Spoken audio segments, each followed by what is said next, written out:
नमो सिताणं नमो वायरीयाणं नमो वत्सायाणं नमो लोहि सवसाहुणं प्रमाणादर्थसंसिद्धि सदा भासाद्विपर्यय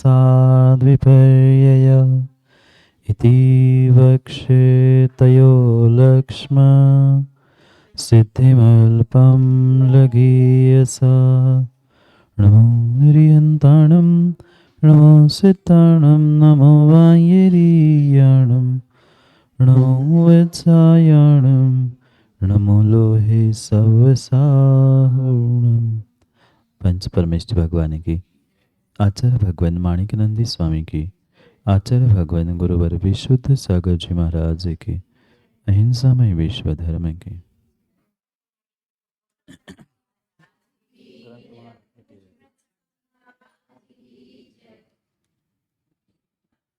अंतिम तीर्थेश वर्धमान स्वामी के शासन में हम सभी विराजते हैं और उनकी उस पावन पीयूष देशना के जो 4 अनुयोगों में विभाजन हमने समझे थे, उनमें से महान अनुयोग द्रव्यानुयोग, और उस द्रव्यानुयोग के ही रहस्य को समझने के लिए हम सभी यहाँ पर न्याय शास्त्र परीक्षामुख सूत्र को अध्ययन कर रहे थे। भव्यात्माओं, आचार्य प्रवर माणिकनंदी स्वामी हमें परीक्षामुख सूत्र ग्रंथ में प्रमाण के विषय में समझा रहे थे। प्रमाण का व्याख्यान करने के उपरांत 2 प्रकार के प्रमाणों में से हमारी परोक्ष प्रमाण की व्याख्या चल रही थी, और उस परोक्ष प्रमाण की व्याख्या में आचार्य भगवंत हमारे लिए उस अनुमान और व्याप्ति के विषय में समझा रहे थे। अन्वय व्यतिरेक से जो व्याप्ति का ज्ञान होता है वह तर्क था, और साधन से साध्य का जो ज्ञान होता था वह अनुमान ज्ञान था। कल व्याप्ति का विषय पूर्ण हुआ था। पुनः अनुमान के विषय में जो अनुमान में पक्ष और हेतु कहा जा रहा है, उसके विषय में हमने 30 नंबर और 31 नंबर के सूत्र में पढ़ा था। बौद्धों का यह कहना था, अनुमान ज्ञान में पक्ष का प्रयोग करने की क्या आवश्यकता। वहां पर आचार्य भगवान ने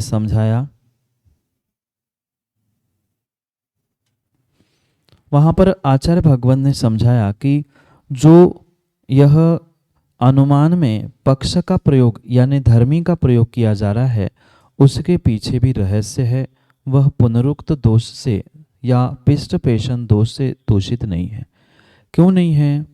क्योंकि वह जो धर्म का आधार है, साध्य का आधार है, उसके प्रति जो संशय है, उस संशय को मिटाने के लिए ही यहाँ पर पक्ष को कह दिया। पुनः 31 नंबर के सूत्र में भी आचार्य भगवान ने कहा कि पक्ष का प्रयोग हम उपसंहार रूप से करते हैं, यानी जो उस प्रतिज्ञा को दोहरा देना जैसे उपनय होता है, ऐसे ही अंत में ऐसा होने से ऐसा, इसलिए पर्वत अग्निमान है, ऐसा कहना ये उपसंहार रूप था। इसलिए पक्ष को पुनः कह देना ये उपसंहार रूप हमने ग्रहण किया। ये 2 बातें कहने के बाद पुनः तीसरे सूत्र में आचार्य भगवंत 32 नंबर के सूत्र में पुनः उसी पक्ष के विषय में ही उस पक्ष की उपयोगिता बतलाते हुए कह रहे हैं। 30-31 में क्या कहा? पक्ष की आवश्यकता अनुमान में क्यों है? क्योंकि पक्ष तो स्वयं सिद्ध है। हेतु को कह दिया, धुआं होने से अग्नि है, ये सिद्ध हो गया था। फिर पर्वत अग्निमान क्यों कहा? पहली बात संदेह मिटाने के लिए, दूसरी बात उपसंहार रूप आखिरी में कंक्लूजन या तात्पर्य बनाने के लिए आखिरी में पुनः कह दिया। फिर उसी पक्ष को कहते हुए या उसी पक्ष की पुष्टि के लिए अगले सूत्र को देते हुए 32 नंबर के सूत्र को पढ़ते हैं, फिर वहां विषय को समझने का प्रयास करते।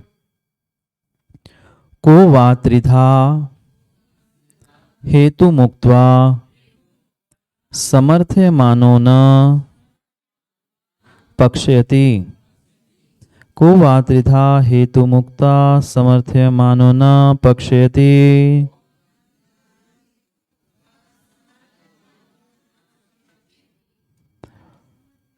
समर्थयमानो, समर्थय मानो, समर्थ मानो नहीं, समर्थय मानो। ऐसा को वा, कौन ऐसा पुरुष है या कौन ऐसा व्यक्ति है जो त्रिधा हेतु, तीन हेतुओं को मानते हुए भी उसके समर्थन में पक्ष का प्रयोग ना करे। बात अभी समझ में नहीं आएगी, पहले शब्दार्थ समझते हैं फिर भावों को और उस सूत्र के अर्थ को। ये समझ में आया, को वा त्रिधा, त्रिधा यानी तीन। उन कौन ऐसा है जो तीन प्रकार के हेतु, कौन से तीन हेतु क्या है पढ़ रहे हैं, पर अभी पढ़ेंगे अपन, पर ये समझ लो पहले सूत्र का शब्दार्थ, शब्द के अर्थ। कौन ऐसा है जो तीन प्रकार के हेतु उक्त्वा यानी कहने के बाद उसके समर्थन के लिए पक्षयति न, पक्ष का प्रयोग नहीं करता। मतलब आचार्य भगवंत यहाँ ये कह रहे हैं, ऐसा कोई समझदार व्यक्ति नहीं है जो तीन हेतु कहने पर उसकी सिद्धि के लिए पक्ष नहीं कहता। सीधी बात कह दे तो सभी व्यक्ति कोई भी क्यों ना हो, मुख्यतः से यहाँ उन बौद्धों का खंडन चल रहा है। बौद्धों ने कहा था ना पक्ष की क्या आवश्यकता, तो उनके ही खंडन के लिए लगातार तीन सूत्र दिए थे। और इसीलिए यहाँ कह रहे हैं कि आप अगर अपने आप को समझदार मानते हो तो कौन ऐसा समझदार है जो पक्ष का प्रयोग नहीं करता।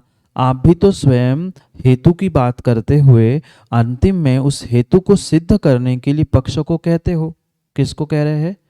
बौद्धों को। आप भले ही अनुमान में पक्ष को ग्रहण नहीं कर रहे हो, बौद्ध लोग अपने उस तत्वों का या अपने बातों की सिद्धि करने के लिए तीन प्रकार के हेतु कहते।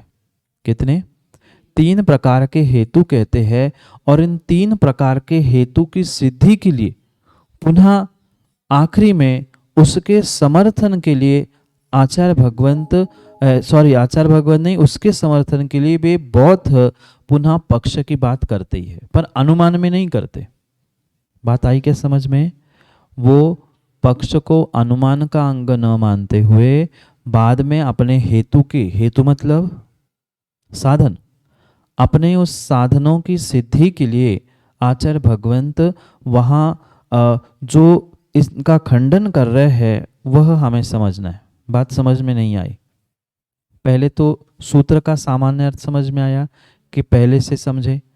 तीन हेतुओं की सिद्धि करने के बाद कोई ऐसा समझदार नहीं है जो पक्ष की बात नहीं करेगा।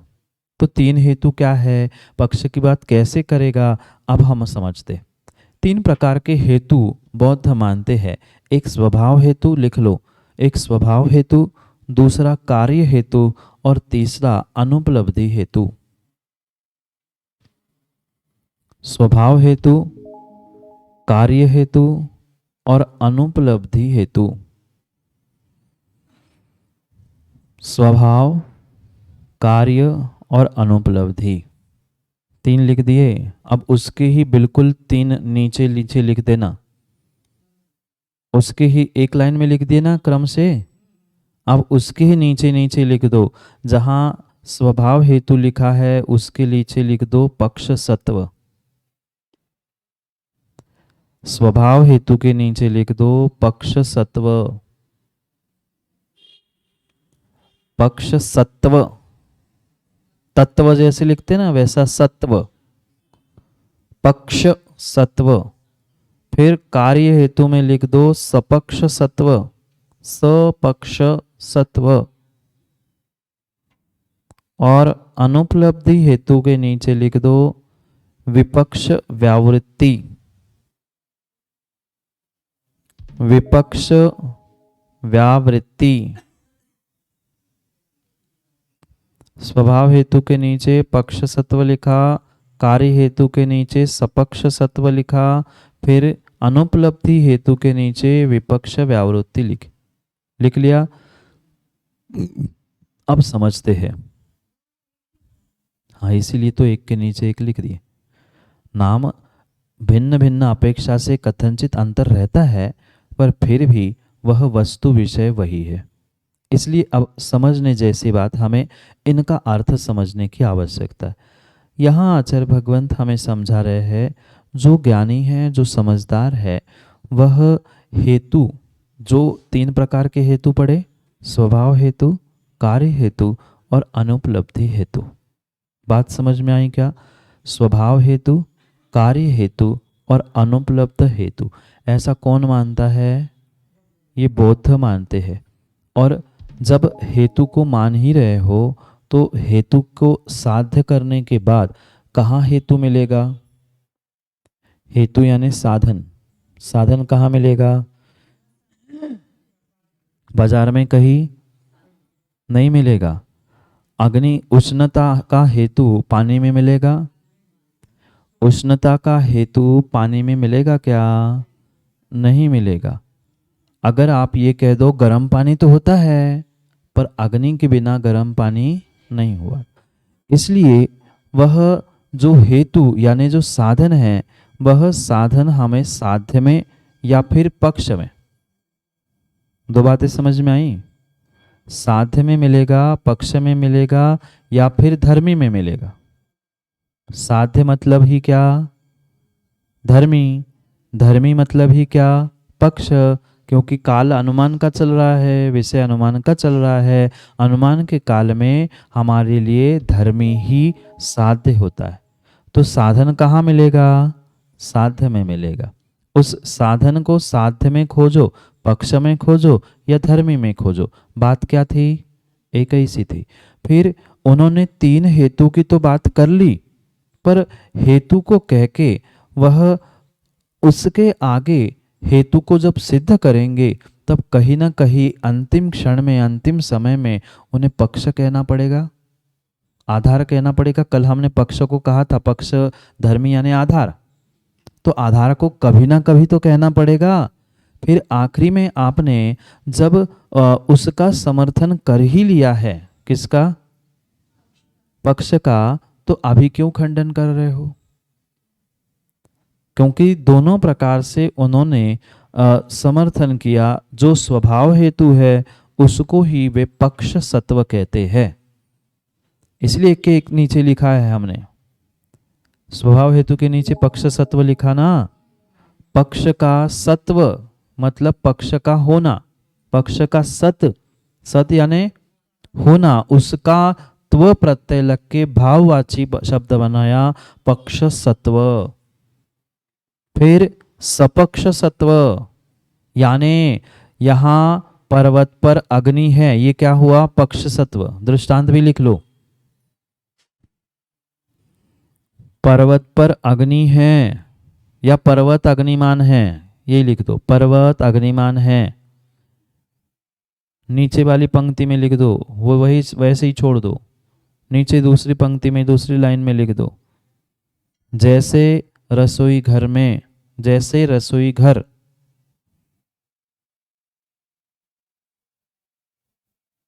ठीक है।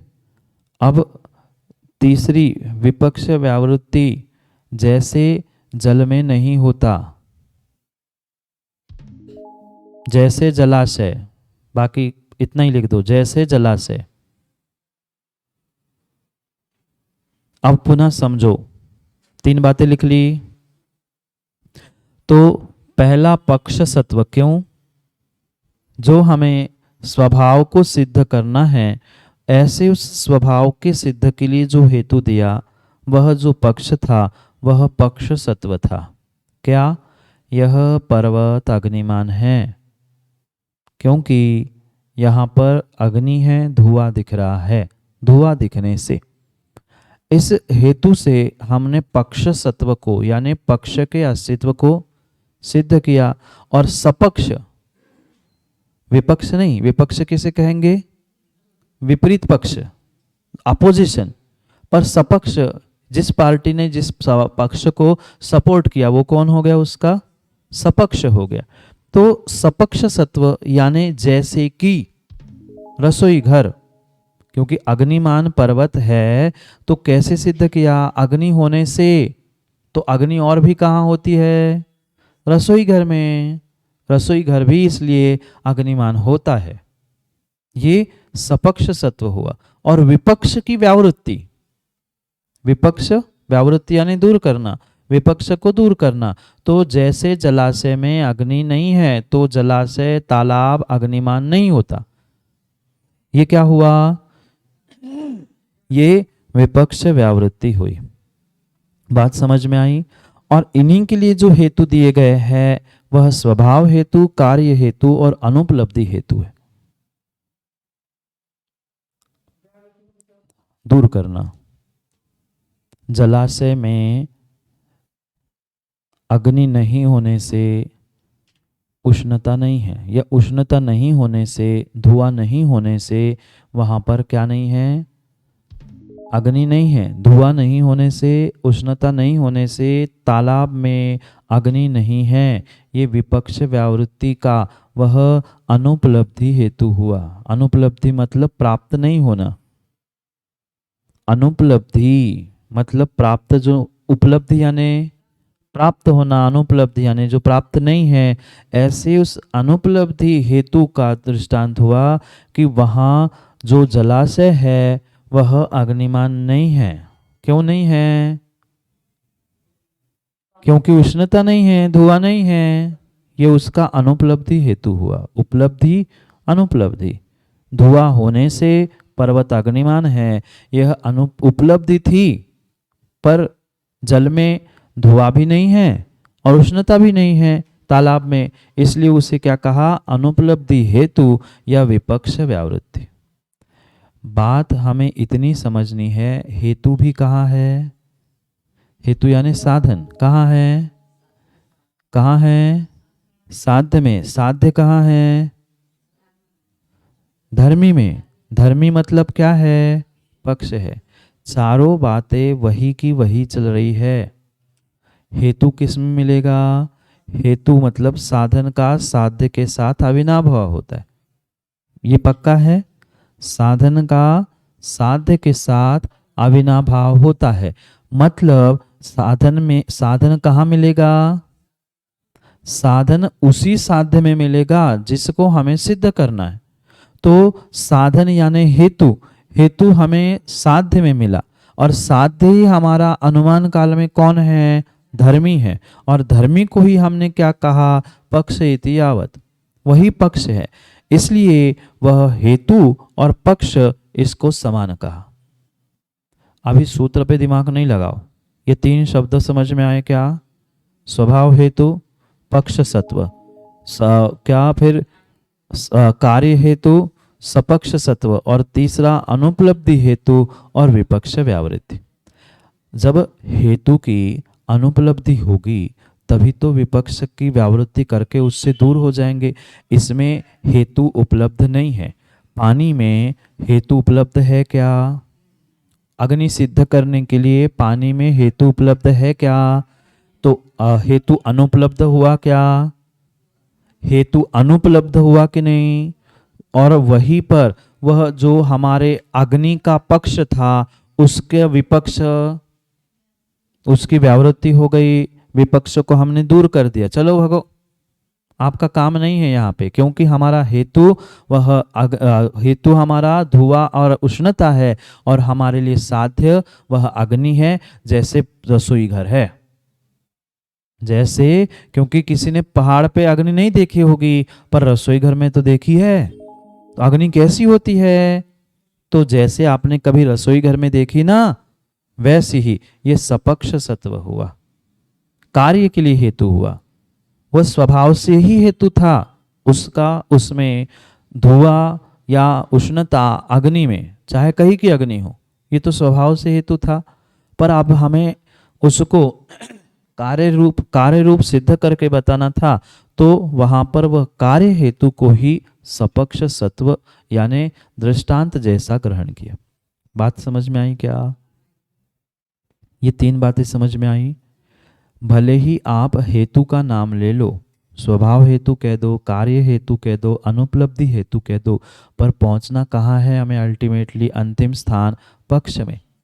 तुम आप कितना ही शब्दों का छल कर लो, आचार्य भगवंत उन बौद्धों से कह रहे हैं, आप कितना भी छल कर लेना शब्दों का, पर आपको भी उन तीन हेतुओं की सिद्धि के लिए, तीन हेतुओं के समर्थन के लिए कहीं ना कहीं पक्ष का आलंबन लेना ही पड़ेगा। है, पर वे स्ववचन बाधित है, वे मना कर रहे हैं, हम मानते नहीं है। अरे मान तो रहे हो, फिर दूसरों को क्यों मना कर रहे? हाँ, वे अनुमान में नहीं मान रहे हैं, वे बाद में समर्थन तो करना ही पड़ेगा, इसलिए बाकी सबको समझा रहे हैं ये तो जो है सो है ही, ये तो मूर्ख है। पर आप अगर समझदार है तो आपको तो इन तीन हेतुओं के लिए कहीं ना कहीं पक्ष का प्रयोग करना ही पड़ेगा। ऐसा कौन है समझदार? सूत्र का अर्थ समझना। ऐसा कौन है समझदार जो तीन हेतुओं को मानते हुए भी उनके समर्थन के लिए पक्ष का प्रयोग नहीं करेगा? मतलब करना ही पड़ेगा भाई। पक्ष का समर्थन नहीं करेंगे तो वह आधार ही नहीं बचेगा। पक्ष यानी आधार, धर्मी। जब आधार ही नहीं है, धर्मी ही नहीं है, पक्ष ही नहीं है, तो हेतु कहां जाएगा? हेतु पर उस साध्य तक पहुंचने से मतलब ही क्या?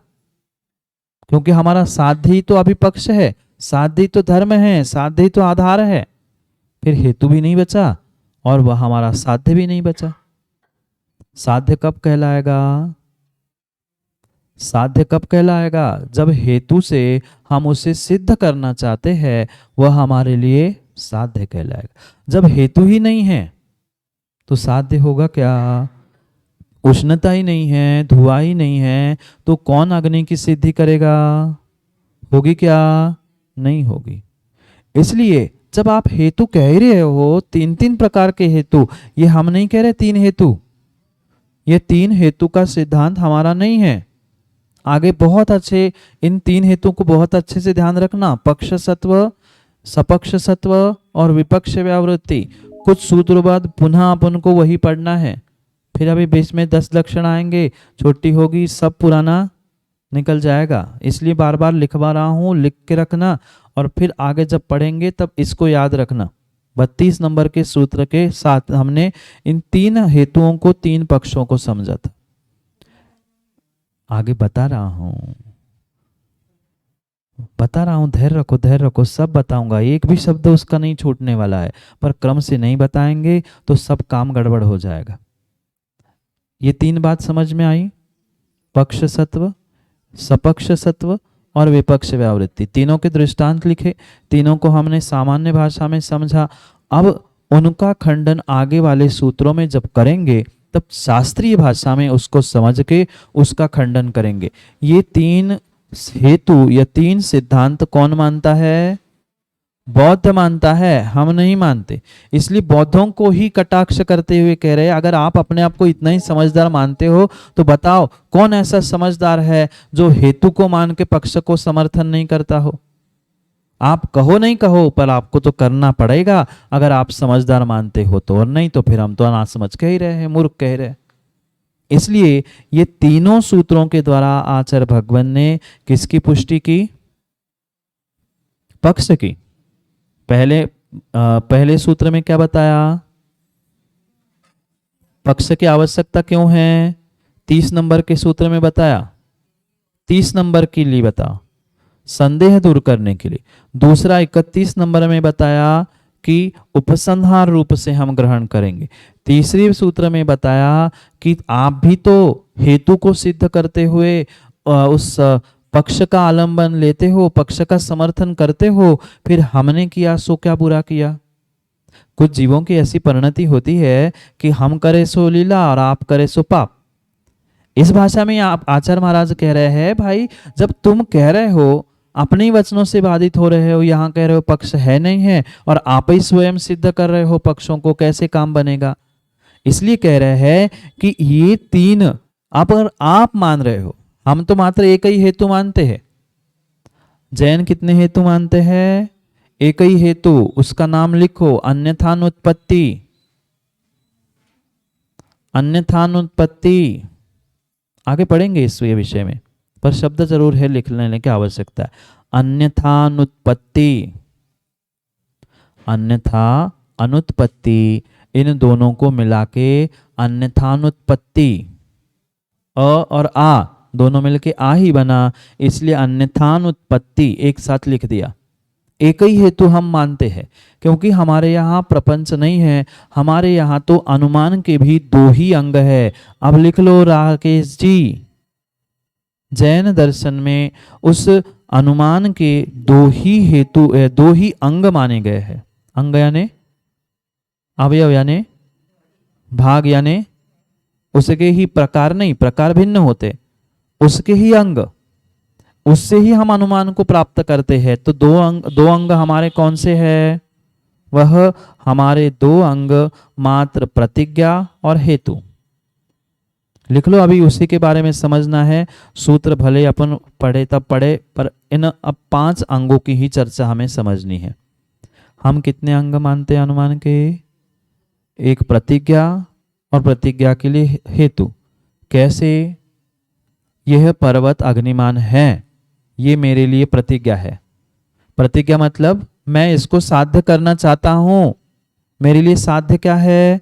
अग्निमान पर्वत, पर उसको सिद्ध करता हूं, ये मेरी प्रतिज्ञा है। जैसे कोर्ट होता है, कोर्ट आदि में देखा होगा, वहां पहले प्रतिज्ञा करता है, ये मेरा दलील है, मैं इसके पक्ष में ये निर्दोष है, ये सिद्ध करना चाहता हूँ। सामने वाला कहता है कि नहीं, मेरी प्रतिज्ञा है कि ये दोषी है, मैं ये सिद्ध करना चाहता हूँ। तो जो सिद्ध करने की वह प्रतिज्ञा करता है, वह उसकी प्रतिज्ञा है। ऐसे ही यहाँ पर मैं ये सिद्ध करना चाहता हूँ, उसके लिए ये सब कुछ व्याख्या चल रही है। बात समझ में आई? अनुमान से हमें अपनी बात सिद्ध करनी थी। अनुमान ज्ञान से अनुमान को प्रमाण बना रहे थे, तो कैसे प्रमाण बनाएंगे? उस प्रमाण को या कोई भी कार्य के लिए अनुमान से सिद्ध करते समय पहले हम प्रतिज्ञा करेंगे कि ये अग्निमान पर्वत है। सामने वाला पूछेगा कैसे है, क्यों है, आपके कहने की थोड़ी मानूंगा। फिर हम कहेंगे मेरा ये हेतु है कि धुआं दिखता है ना, इसलिए वह अग्निमान है। बात आई समझ में? हमारे कितने अंग है? हमारे नहीं, हमारे अनुमान के। जैन दर्शन के भी नहीं, हमारे जैन दर्शन के अनुसार अनुमान के। पूरा लिख लो, नहीं तो हमारे अंग लिख देंगे, नहीं तो हो गया कल्याण। जैन दर्शन के भी अंग नहीं है। जैन दर्शन के अनुसार अनुमान के 2 अंग है। कौन से? प्रतिज्ञा और हेतु। बात आए समझ में? कल के पुनः दृष्टांत को समझे। पंचम काल में मोक्ष मार्ग होता है, ये मेरी प्रतिज्ञा है। हेतु क्या है? ये भावलिंगी मुनिराज दिखते हैं, इसलिए। बात आई समझ में? 2 ही से काम बन गया ना भाई, क्यों दुनिया भर की बातें करना। इसलिए जो हमने हेतु ग्रहण किया है वह अन्यथानुत्पत्ति रूप है, उसकी अन्यथा उत्पत्ति नहीं होती। धुएं की अन्यथा उत्पत्ति होगी? होगी क्या? सम्यक दर्शन ज्ञान चारित्र की यही यहां कहीं उत्पत्ति होगी कि यहां होगी? यहां होगी।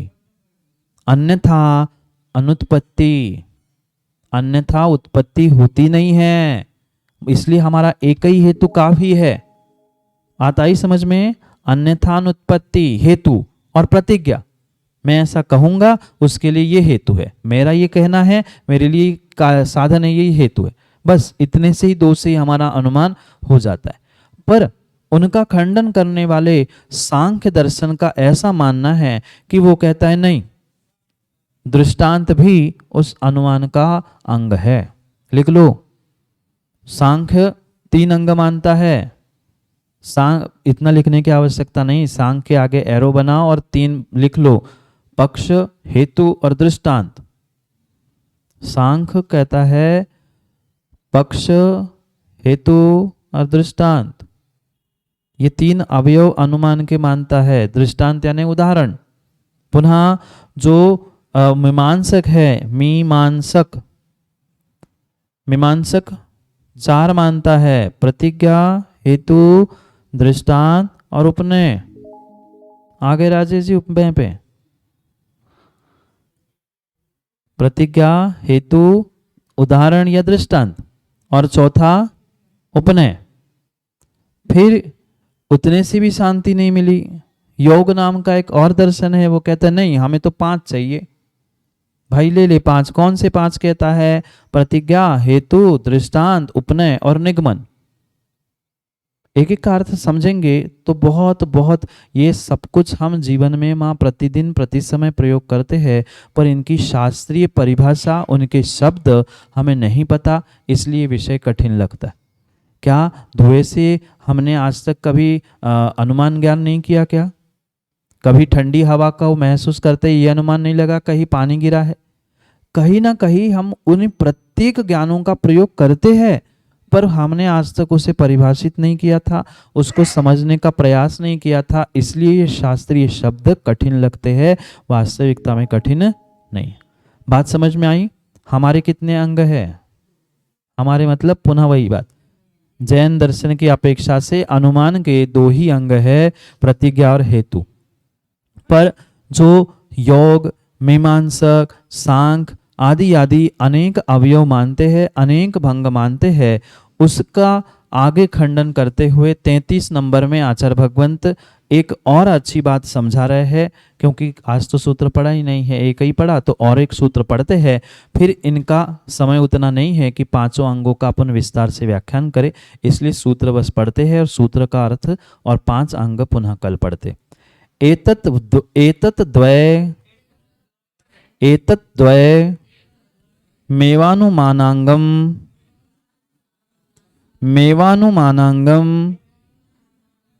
नोदाहरणम एतद्वयमेवानुमानांगम नोदाहरणम।